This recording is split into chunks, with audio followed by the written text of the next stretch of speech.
Hi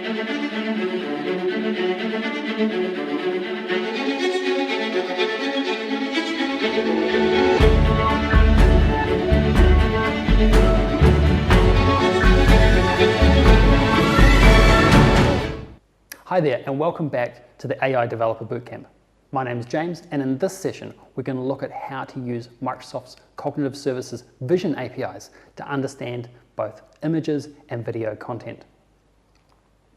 As we saw in the first session, image recognition is a key part of the litware scenario, where we were able to identify whether an image contained a car. We were able to identify whether the image contained the user that was interacting with the bot, and we were also able to distinguish sedans from sports cars from SUVs. So the first question we're going to try and resolve and identify in this particular module is, how do we understand the content that our users upload? The next question is that we're going to try and understand how we were in fact able to distinguish between the different car types. And then finally, we're going to try and identify how we're able to identify our users in that demo, including how we were able to use a selfie as part of the authentication flow. There are 6 services in the Cognitive Services family that relate to vision. We're going to take the first 4 in order because they all provide a similar service. Computer vision, face, emotion, and custom vision all allow us to upload image content and better understand what it contains. The remaining 2 services are a little bit different. The video indexer service provides many of the same capabilities from those 4 services that we just mentioned, but over video content. And then the last one, content moderator, is a specific solution to a specific problem. That is, how do we safely allow users to upload their own content to our platforms and ensure that it is appropriate for our audiences? So let's start with computer vision. Computer vision is Microsoft's general purpose computer vision technology. It allows us to analyze images and understand its content. We can analyze it in multiple different dimensions, including the type of the image, what kind of things are present in the image, whether there are any faces in the image. We can pass a variety of different image formats, and we can even pass URLs to publicly accessible locations. It's not, however, designed for domain-specific recognition, so you can't tune this for your specific vision scenarios. So what are the capabilities of this API? First, analysis. It can categorize, it can tag, it can identify faces, and it can even generate a plain text description. For example, we saw in the litware demo that it was able to identify and describe a dog sitting in a field. The next capability is extracting text. So it can use OCR over machine-generated text and images, but now it can also use technology to pull out handwritten notes in images. Third, it can also provide domain-specific feedback. It can recognize landmarks and over 200,000 different celebrities. It can also recognize adult content and allow that to be flagged. And then finally, it has smart thumbnail generation capabilities, where it's actually able to identify the subject of the image and then adjust the thumbnail logic around that subject. So let's go through an example so we can understand exactly what this Vision API can return to us. Keep in mind, each of these capabilities need to be explicitly requested when making the API call. So you can get as little or as much data as you want. So here we have a picture of a man in a swimming pool. The first piece of data that we are going to get back is a category. The category is one of 86 different areas in Microsoft's taxonomy. The nice thing about this is that it's finite. So when we're building applications, we can code these different categories and recognize them. In this case, we get 2 categories as a combination. We get people _ swimming, which is pretty accurate. We also don't see any celebrities or landmarks in this image. The next thing we can get back is a plain text description. And in this case, the service is able to describe this image fairly accurately as a man swimming in a pool of water. And it's able to estimate a 90% accuracy for that description. The next thing it can return are tags, and these are a little bit like categories, but instead they are unbounded. There are over 2,000 different tags that can be applied to an image to describe its content. And in this case, the top 4 are water, swimming, sport, and pool, all of which get an over 95% confidence level by the API. And all of them, as we can see, are accurate. The next thing it can do is recognize faces in the image. It can provide the person's age or their visual age. It can provide their gender, and it can also provide the coordinates within the image of where the user is placed. This is the limit of the face detection capabilities within this API. We're about to talk about the face and emotion APIs, which give us a much richer understanding of the people that are present in the image. It can also identify colors, so it can identify the dominant foreground and background colors, any accent colors, or whether the image is even black or white. And it can also identify the type of the image, for example, if it's clip art or line drawn. So that's the analysis capability that's part of the computer vision API. It's a general purpose API for understanding image content. There are other services that are also available under computer vision, including the ability to extract text. The first capability is for machine-generated text. It uses OCR to extract text data. It's able to autocorrect if the text is on a particular angle before it tries to identify it. So in this example, where we have a number of lines of text all on different angles, it's able to autocorrect that and then identify each of the words. And it actually provides a bounding box for each word within the image, which makes it super easy for us to do things like redaction if that's the outcome of the particular analysis, of this particular analysis. The computer vision API can also detect handwritten text in addition to machine-generated text. This is still in preview and only supports English. It's also an asynchronous operation. That is, we need to post up the content and then poll for the processed results. Like the OCR capability, it's able to autocorrect text that's on a particular angle before running it through the recognition engine. So let's take a look at an example here. We have somebody writing on a post-it note that's placed on a whiteboard. The extraction engine is able to rotate that so it's correctly oriented and then run it through a processing engine. Like the OCR example, it provides bounding boxes that highlight the lines and the individual words within the recognized text. The final capability in the computer vision API is smart thumbnail generation. So you can give it an original image, a target thumbnail resolution, and then it can look at the image and identify the focal point of that image and use that when considering where to cut and where to crop to generate your thumbnails. So here we have an example. We have a man standing on the top of a mountain. He's off to the right-hand side. Without smart crop, in many of the dimensions, the man is incorrectly located. With smart crop on, we can see that the man retains his prominent position regardless of the resolution. We can see that again in another example. Here we have a woman by a fireplace. She's on the left-hand side of the image. And regardless of the resolution of the thumbnail, she is present rather than being, in some cases, truncated when using a non-smart cropping approach.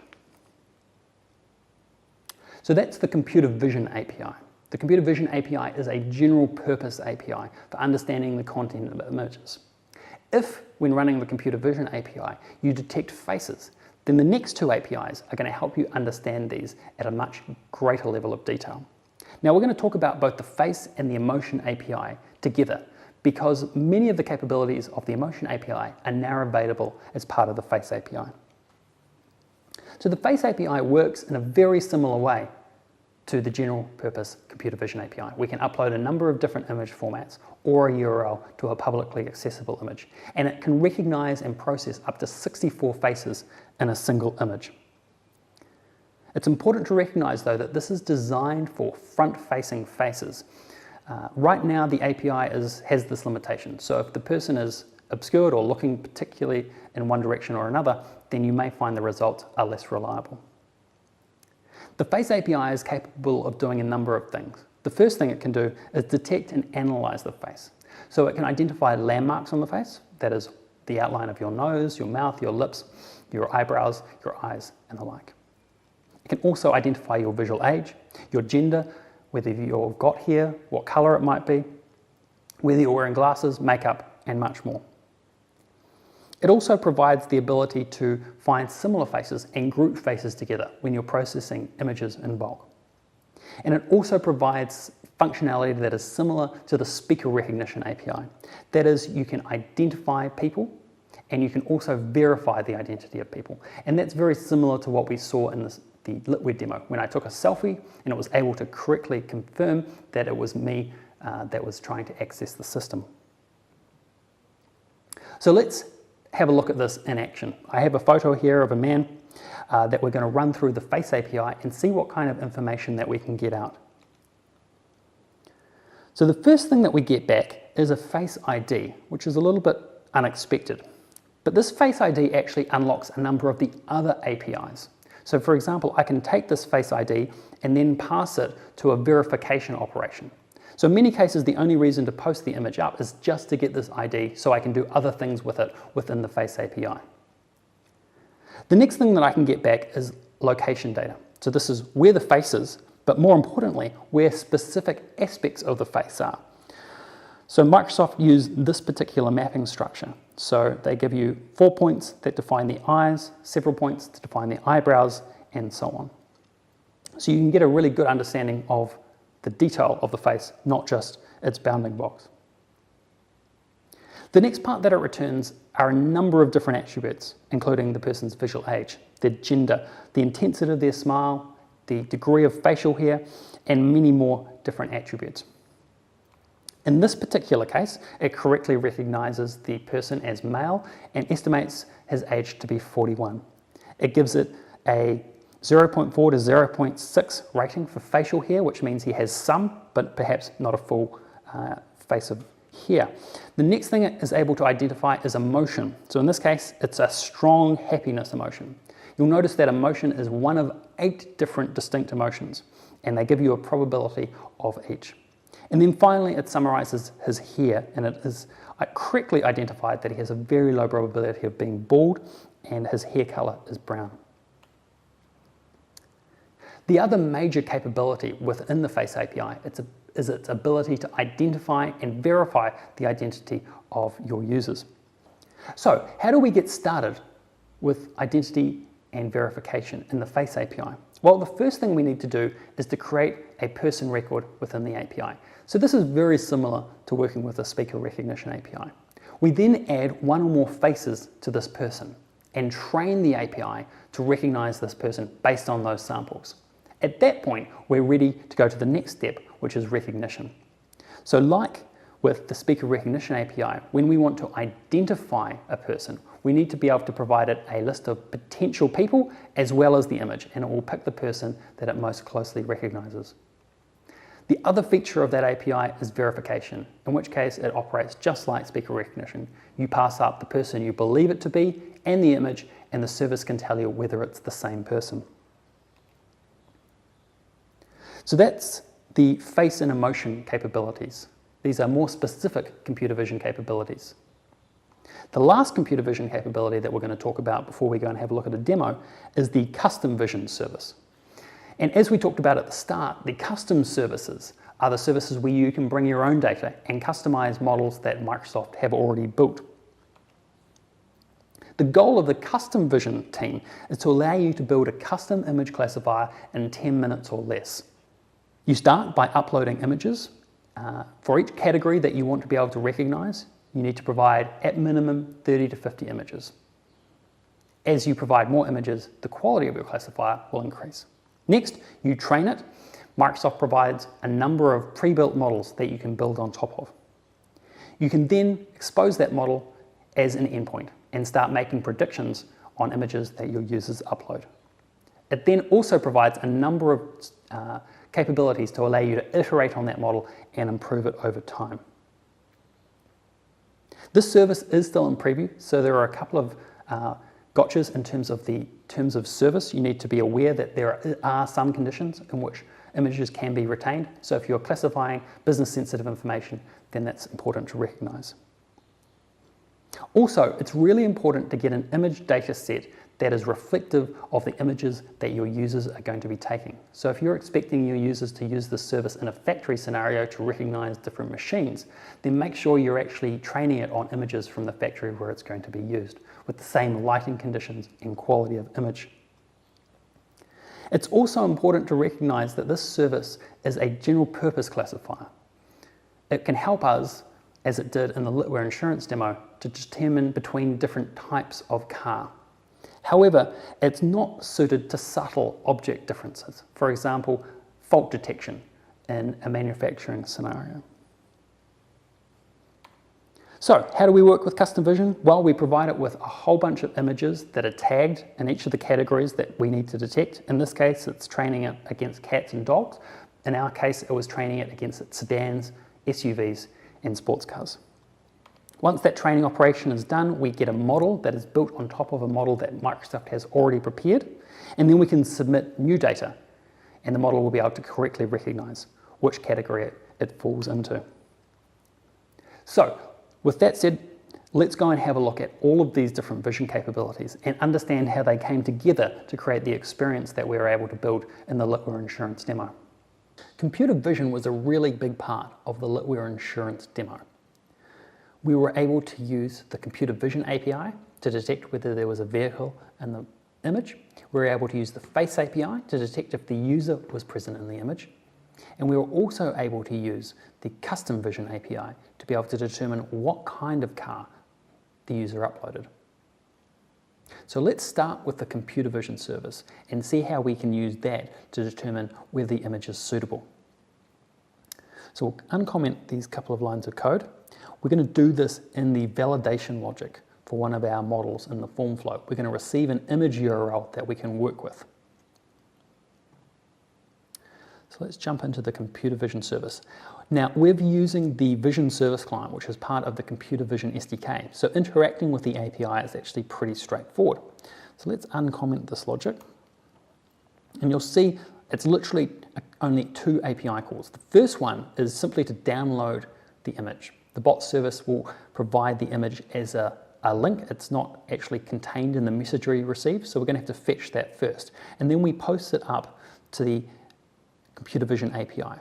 One thing to watch out for here is that we only receive back the data that we request. So we have to explicitly say what kind of features that we're interested in. For example, faces, or whether it's adult content, or the type of the image. So in this case, we're interested in tags, categories, and the description. So we consider that there's a car in the image if it's tagged with the term car, or whether it's in the transportation category. We also get a description back, because if we upload the wrong image, we'd like to describe the image back to the user. So with that code ready and a breakpoint in the validation logic, we're going to start up our bot and we're going to submit an image.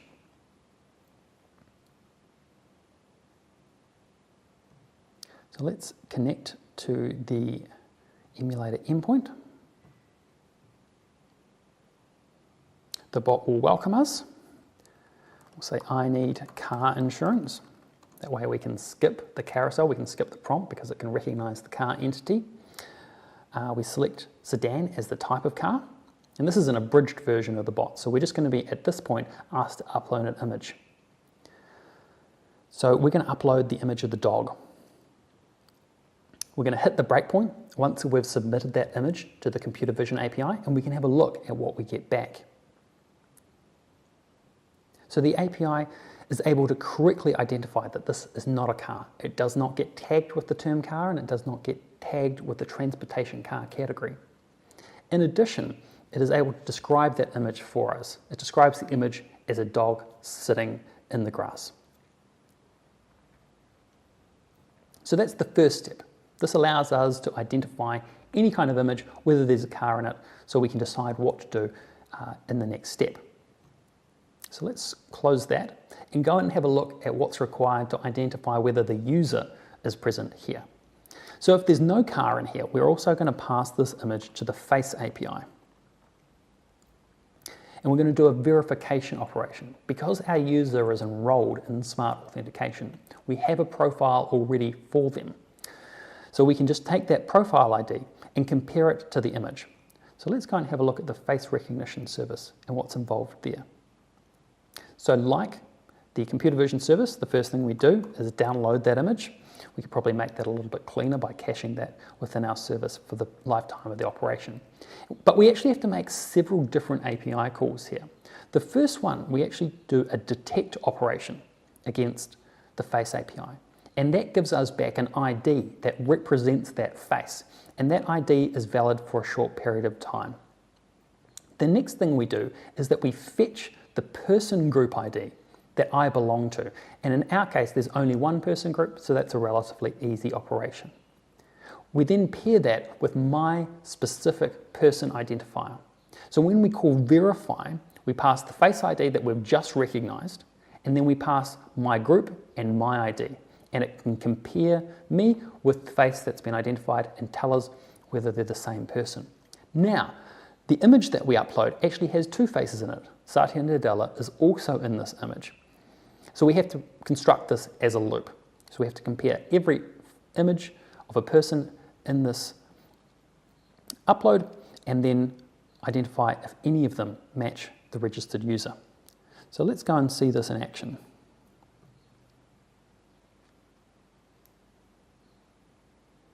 I'm going to start up our bot service. We're going to double check that all the code is uncommented and ready to go. Great. I'm going to restart this chat and say, I need car insurance. I'm going to select sedan, and then we're going to upload the image. And in this case, it's the picture of me photoshopped in next to Satya.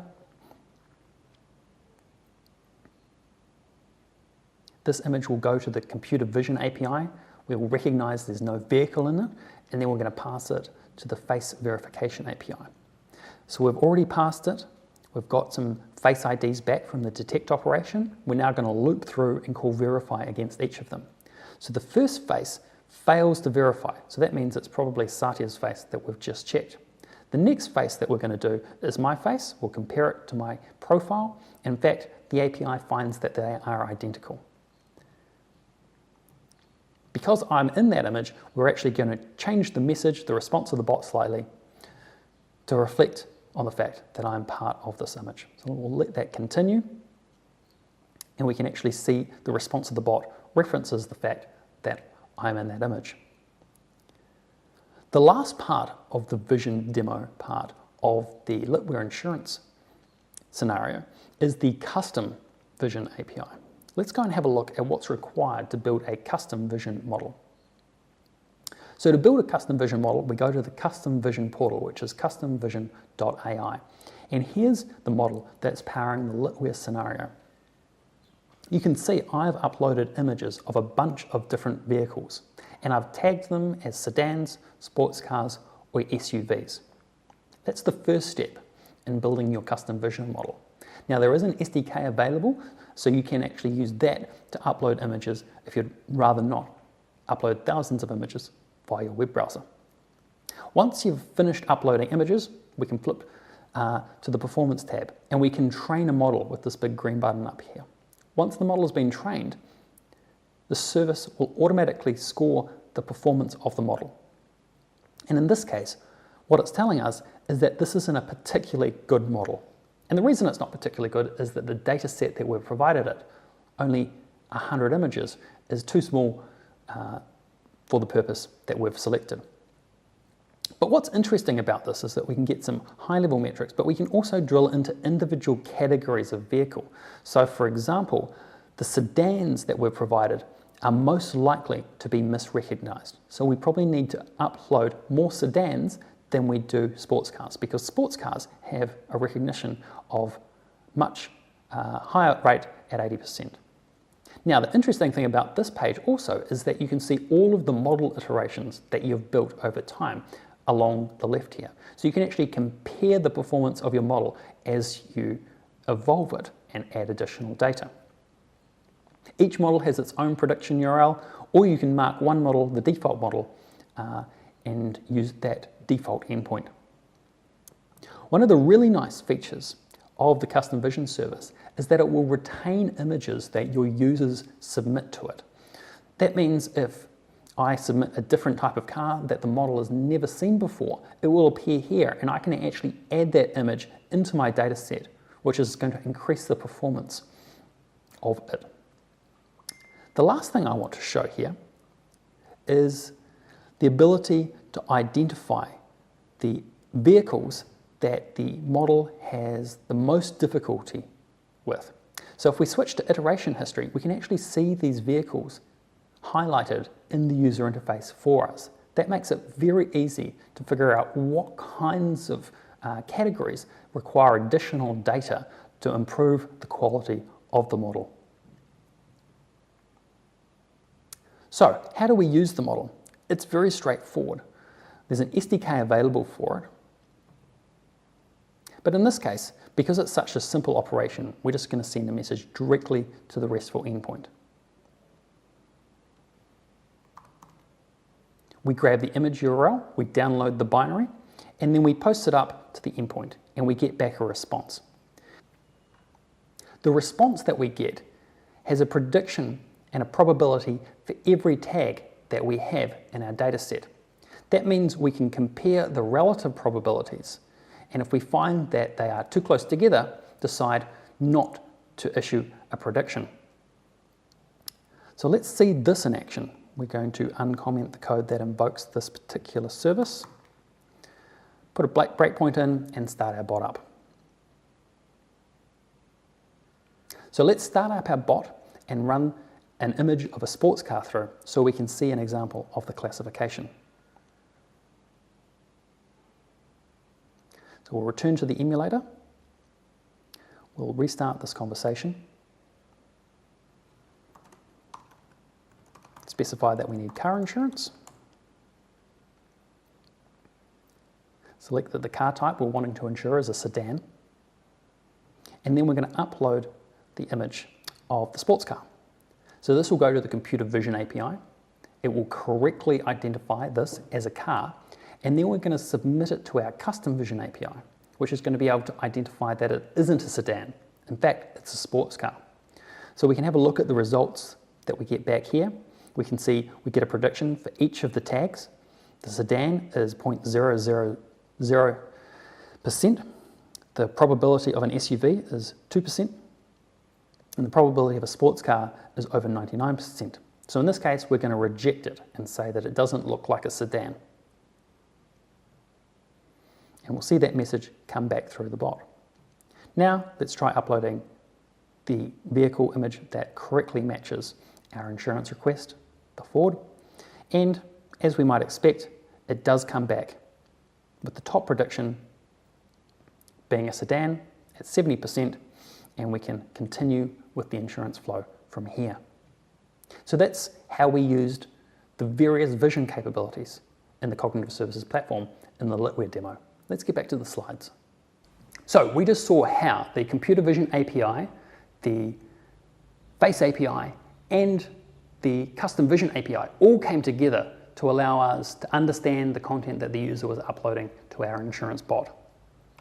It's now time to look at some of the more specific solutions that are part of the vision offering from Microsoft Cognitive Services. And we're going to start with the Content Moderator service. The Content Moderator service is designed to solve a very specific problem. When your website or your application allows users to upload content that they themselves have developed and then share that with other users, you need to make sure that that content is appropriate for your audience. Now, this isn't just a matter of identifying adult content.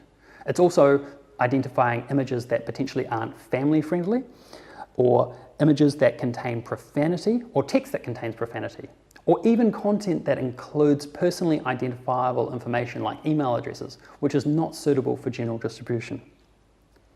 One of the most powerful capabilities that Content Moderator has is its ability to combine both automated classification with manual human review. So you can build sophisticated workflows that allow you to involve your review team when appropriate. The service supports text and images, and if you integrate with media services, also video. You can use this service in conjunction with many of the other cognitive services, including text analytics and computer vision. And then you can build more sophisticated workflows based on the outputs of these services. So now let's go and have a look at the content moderator service in a little bit more detail. To start using the content moderator, we just go to the content moderator portal at contentmoderator.cognitive.microsoft.com. And there's this nice try functionality that we can simply jump into and see the capabilities of the API in action.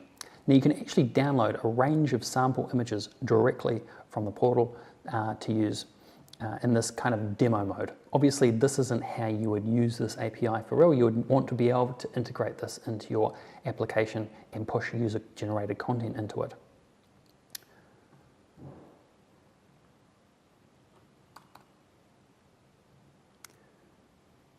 So I'm going to upload a sample image from the sample image pack. This is a woman in a bikini.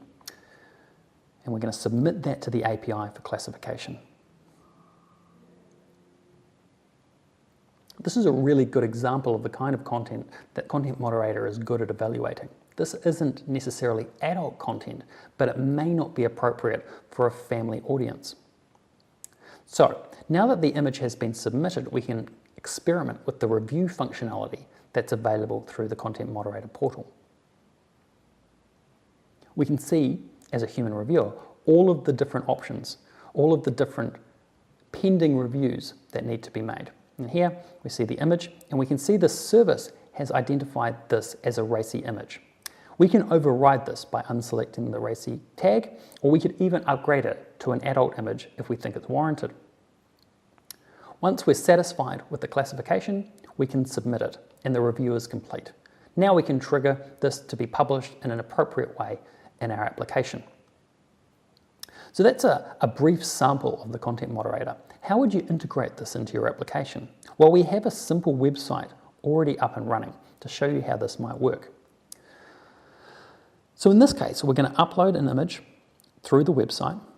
We're going to upload exactly the same image. And we're also, in addition to an image classification job, going to trigger a text classification job as well.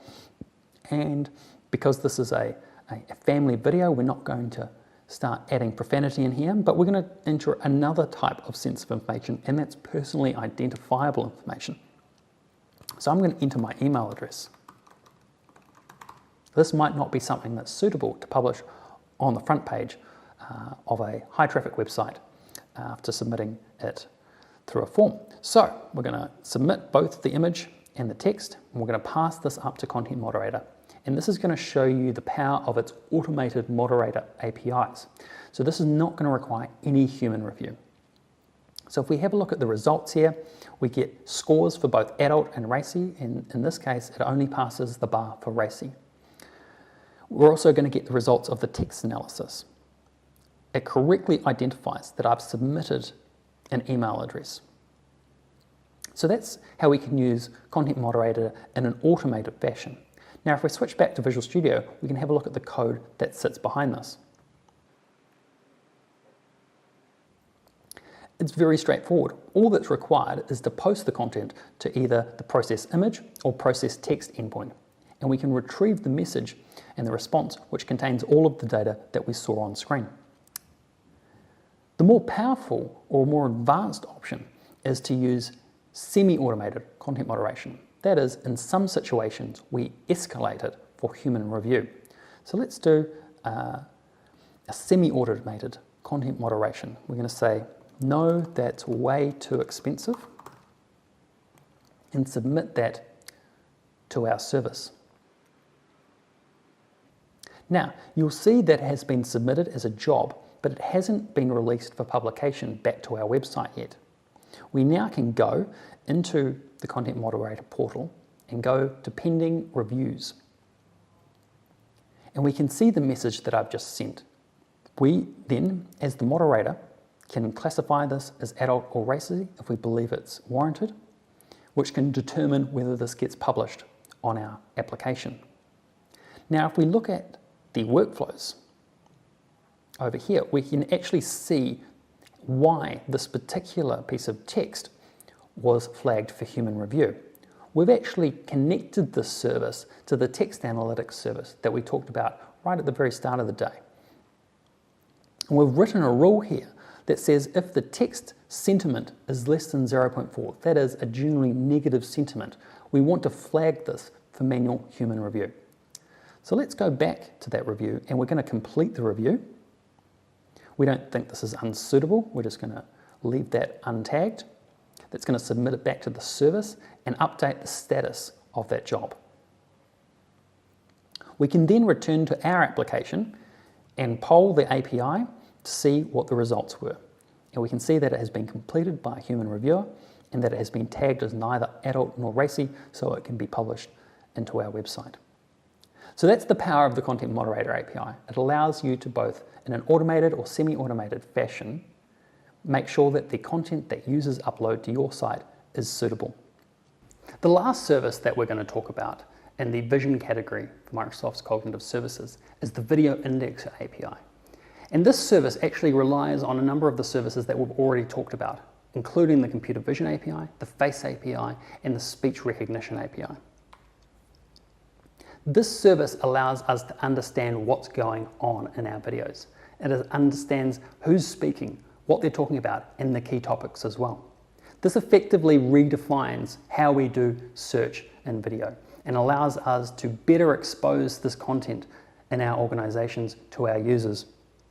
It opens up a couple of other interesting options. It allows us to better monetize our content because we can more intelligently place ads because we know what's going on in the video.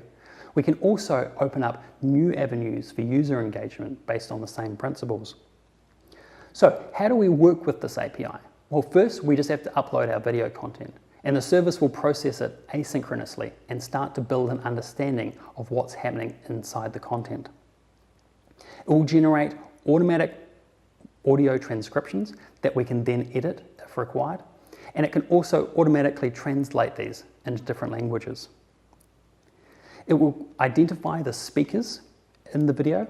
We can name them and add data about them, and then allow users to jump just to when these particular people are presenting.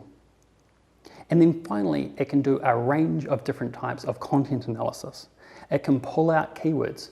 It can recognize text on screen or in a PowerPoint presentation. And it can even figure out where the keyframes within a video are. Let's have a look at how we work with the Video Indexer in a little bit more detail.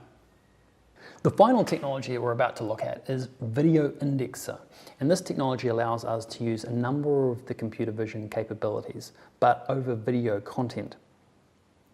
So here I am at the Video Indexer portal. I've uploaded this video from Channel 9 of an Azure Friday session with Scott Hanselman. The video is processed asynchronously, and then after a few moments, we start to be able to visualize all of the insights that it's been able to gain. So on the left here, we have a whole bunch of insight. First, it is able to identify that there are two distinct speakers in this video, and it's able to identify when each of the speakers is most active. Now, it's able to recognize Scott Hanselman, but unfortunately, his co-presenter is not recognized. But we can edit any of this metadata and update the content. Next, it flags all of the keywords that it's identified from the discussion. So this makes it really easy to jump ahead to specific parts of the discussion. So for example, if we were interested in the discussion about Azure subscriptions, we can simply tap there and it will jump to the next occurrence. That's kind of doing a security scenario on your Azure subscription. Cool. So I have this. So there we go. They're now talking about Azure subscriptions. So that's the ability to jump to certain keywords in the video. We also have the ability to jump to certain annotations in the video, certain things that the API is able to recognize. For example, we can jump to the first screenshot in the video.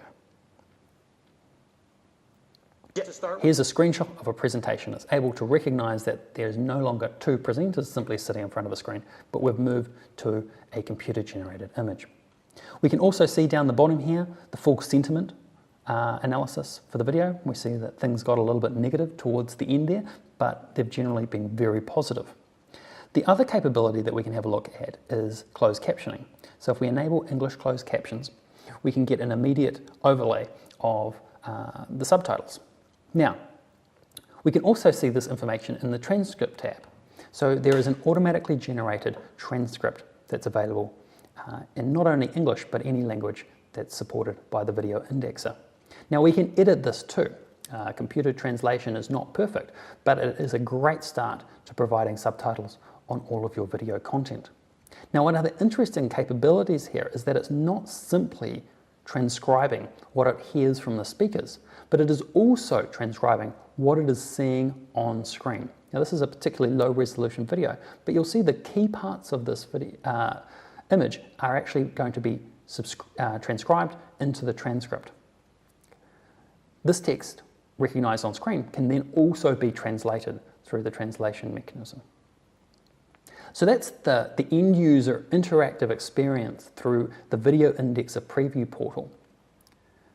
That makes for a great demo, but if we were going to integrate this into our own applications, we'd need to be able to do so with our own custom UI and our own custom experiences. Fortunately, there's a rich set of APIs that allow us to recreate this exact experience. One thing to keep an eye out though for is that the API portal is completely separate from the primary Video Indexer portal.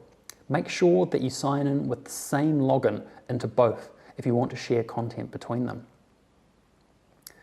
So when you sign into the API portal, which is actually called Video Breakdown, which was an earlier name, you'll see all the different operations that you can execute against Video Indexer.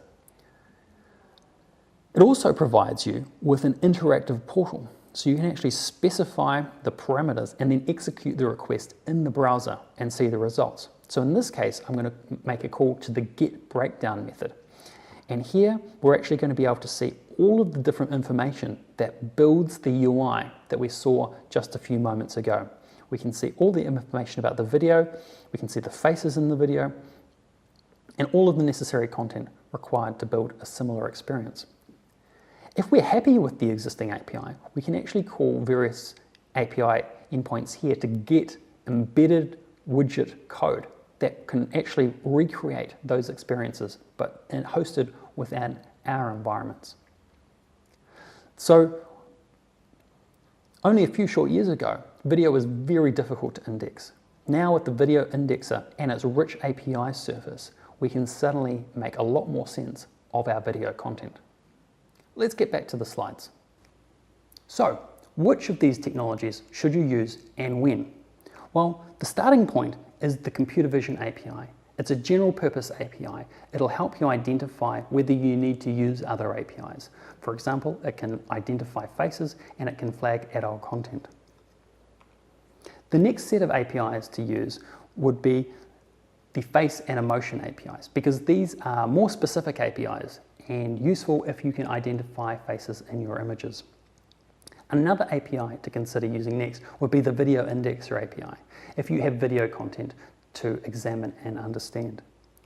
The most advanced APIs in this particular family are the Custom Vision APIs and the Content Moderator APIs. Now, the Custom Vision API in and of itself is not actually particularly complicated. Remember, the team have a goal of allowing you to build your own image classifier within 10 minutes. However, you do need a reasonable sized data set of the kinds of images that your users are going to submit before you can be generating models that are accurate. The other advanced service is the Content Moderator service. Remember, this is a solution for a very specific problem. And as a result, you will need to consider this as part of a broader architecture and how it fits in to your existing web platform. This brings us to the end of our session on computer vision and the capabilities that Microsoft's platform provides.